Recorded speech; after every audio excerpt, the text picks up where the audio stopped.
అఊదు బిల్లాహి మినష్ షైతానిర్ రజీమ్.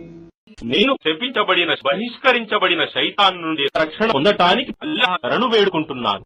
كمثل الذين من قبلهم قريبا ذاقوا وبال أمرهم ولهم عذاب أليم. వీరి దృష్టాంతం సమీపంలోనే గడిచిన వారిని బను ఖైనుఖాలను పోలి ఉంది. వారు తమ కార్యాల ఫలితాన్ని చవిచూశారు మరియు పరలోకంలో వారికి బాధాకరమైన శిక్ష ఉంది. كمثل الشيطان إذ قال للإنسان اكفر فلما كفر قال إني بريء منك إني أخاف الله رب العالمين. వారి దృష్టాంతం మానవుణ్ణి ప్రేరేపిస్తూ ఇలా అనే ఆ శైతాను వలె ఉంది. అతడు సత్యాన్ని తిరస్కరించు అని అంటాడు.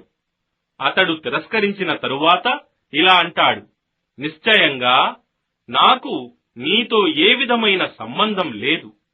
నిశ్చయంగా నేను సర్వలోకాల ప్రభువైన అల్లాహకు భయపడేవాడిని. فكان عاقبتهما أنهما في النار خالدين فيها وذلك جزاء الظالمين. తరువాత ఆ ఇద్దరి పర్యవసానం నిశ్చయంగా ఆ ఇరువురు నరకాగ్నిలో ఉండటమే. అందువారు శాశ్వతంగా ఉంటారు. మరియు దుర్మార్గులకు లభించే ప్రతిఫలం ఇదే.